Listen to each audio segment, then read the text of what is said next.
Credit card debt has been a problem for a while, which is probably not a surprise to many of you because many people carry thousands or even tens of thousands of dollars on their cards every single month.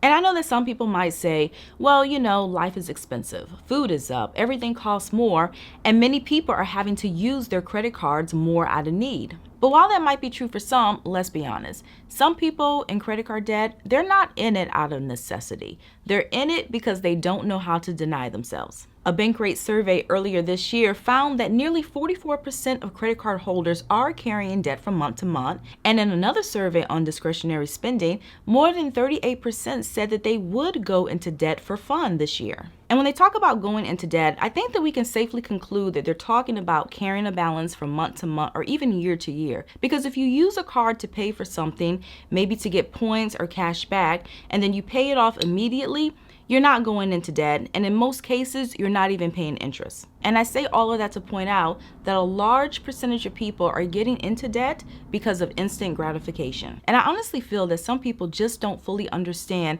how expensive unnecessary debt can be and how a little bit of patience, just a little bit, can make a huge difference in the long run. And with all that being said, there are two things that I will absolutely under no circumstances ever finance. And I realize that by using the word never, I'm treading on dangerous ground because there's the risk of being called a hypocrite later on.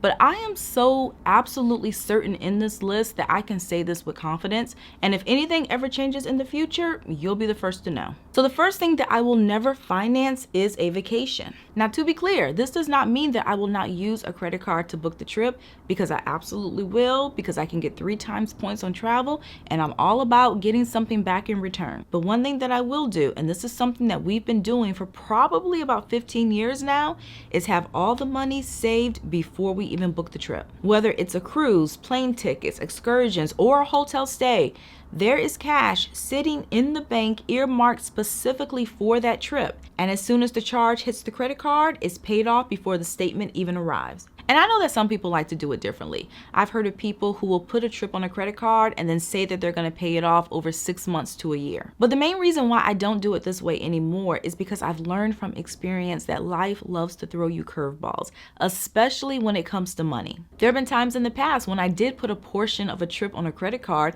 and thought I'll just pay it off over the next few months. But of course, as we know, life has a way of laughing in our face, and there have been times when things beyond my control interrupted my plans, and I ended up carrying that balance longer than expected. And on top of that, I found that coming back from a trip with debt hanging over my head completely defeated the purpose of the vacation. The whole point was to unwind and recharge. So having to come home and deal with the balance kind of felt as if I was undoing all the relaxation. I was basically doing things backwards, because when I come home from a trip, the only thing that I want to be thinking about is planning my next adventure and not digging myself out of a hole.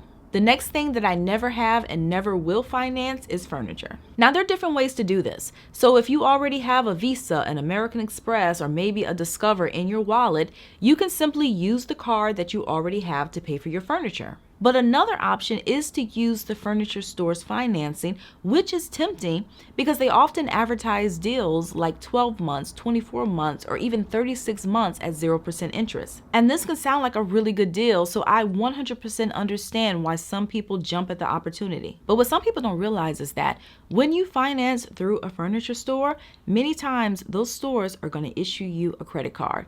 And with that credit card in the agreement, there might be a deferred interest clause, which is not exactly the same as paying 0%. And these clauses can be very sneaky, because if you are able to pay off your balance within the promotional period, say 36 months, then you're fine and you don't owe any interest. However, if you don't pay it off in full by the end of the promo period, this means that you could possibly end up owing interest on the entire original balance, dating back to the beginning. This is precisely why it's called deferred interest. And unfortunately, it could cost you way more than you anticipated. And some of these agreements even include penalties that can cancel out the 0% interest. So let's say that you're more than 30 days late on your payment.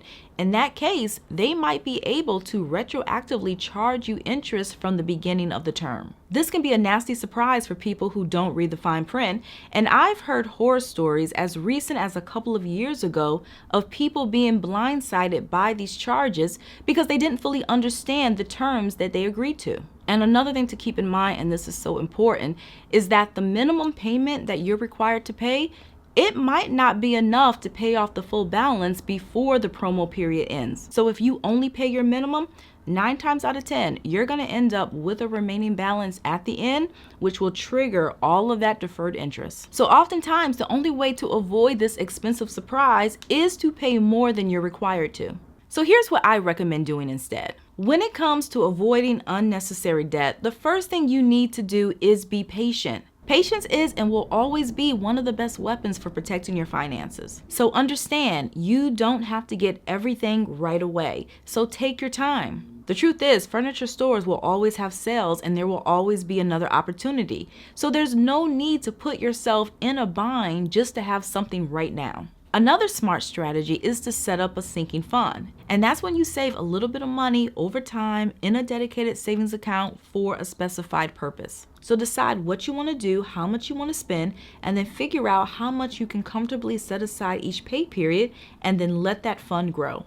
And once you've saved enough, you can now buy what you need without the stress of monthly payments or deferred interest hanging over your head. And while it's true that patience and planning might take a little longer, I've learned from experience that it's worth the wait.